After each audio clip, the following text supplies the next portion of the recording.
In this video, I'm going to show you how to manage or possibly even eliminate risk in your hard money loans. Stay tuned.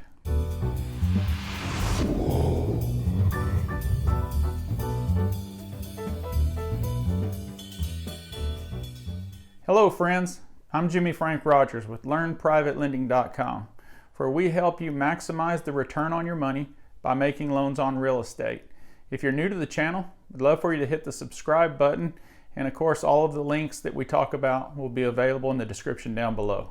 So if you're a person that's interested in private lending or hard money lending, it's safe to assume that you've built up a certain amount of wealth. Generally speaking, people who build up wealth do so by following the number one rule of money: don't lose it. I think it was Mark Twain who was famously quoted as saying, "I'm not so much concerned about the return on my capital as the return of it." And so it's just mathematical. Obviously, we're very, very concerned about losing our money, because if we lose money on a deal, our next deal has to be 2 times as good just to get back to even. So as a lender, managing risk is our number one priority. So right now, I'm going to show you the 5 ways that we protect our investment, and make sure you stay tuned until the end because I've got a special bonus for you. Let's get started.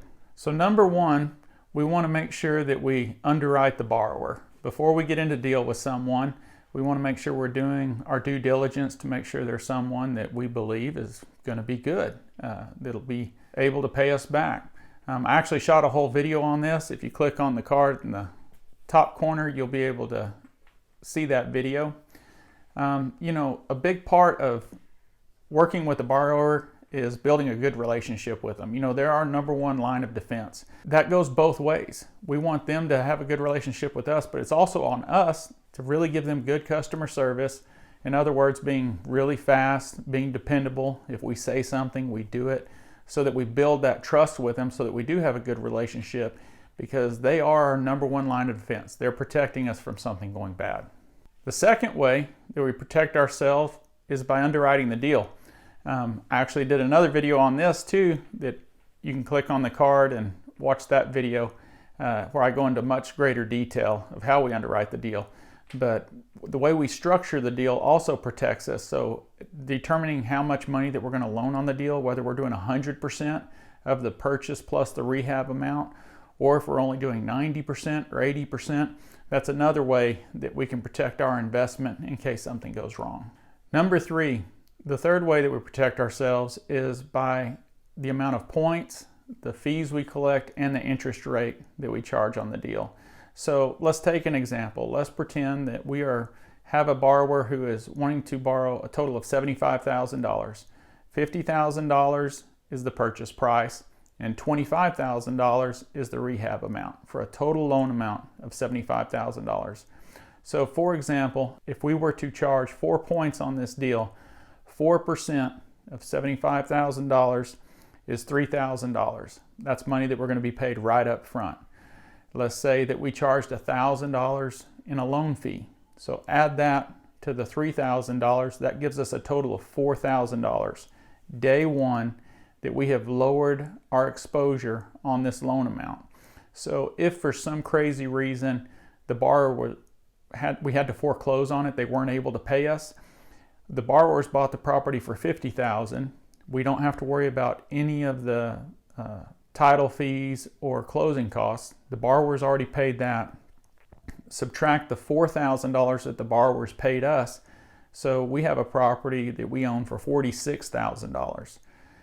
Number 4 is our rehab account that's held in escrow with our attorney. The way that this protects us is because we only reimburse on work that's actually completed. If for some reason our borrower wasn't able to pay us and we had to foreclose on the property, whatever money set aside in that rehab account gives us a lot of flexibility, because we can just tell our attorney, go ahead and give that back to me.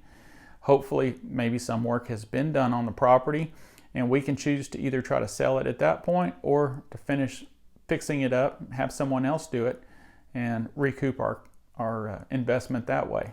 Finally, number 5 is we have multiple exit strategies. So hypothetically, let's say that a borrower cannot finish the deal with us. They quit paying us and we have to foreclose on the property.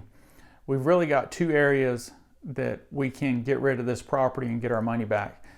If the rehab has not been completed, we can choose to just sell the house as is. Maybe another investor would want to step into the borrower's shoes and finish it. We could choose to possibly sell the house as is and do an owner finance. Depending on the amount that the house is worth, it might make a good choice on that. Or you could rent it out the way it is right there. The other side of that is we could go ahead and finish all the work. We have the rehab money set aside. We could have contractors come in and finish the work. And then again, we could either sell the house on the open market, have a realtor list it, just like our flipper was planning on doing. We could refinance it with a bank and keep it as a rental property, or we could owner finance it if we decided to.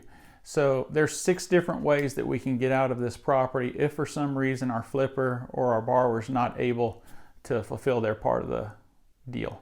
So I promised you a bonus. A really neat way to build up a good list of contractors is simply keep a copy of all of the invoices that your flipper sends you whenever they're asking for a rehab draw. These are going to have the contractor's name and contact information on it, and it's a great resource that should you ever need it and you have to engage them in their work, this is a contractor who's already been vetted by your borrower. They probably do pretty good work, especially if your borrower has been flipping for quite a while, and could be a really, really valuable source should it ever be needed. Thank you for taking the time to watch this video. If you're interested in learning more about hard money or private lending, please go to my website at learnprivatelending.com. I'd love for you to join my email list, and as a special gift to you, I will send you my deal analysis tool that I've built and used on every single one of my deals absolutely free. I hope you have a great day.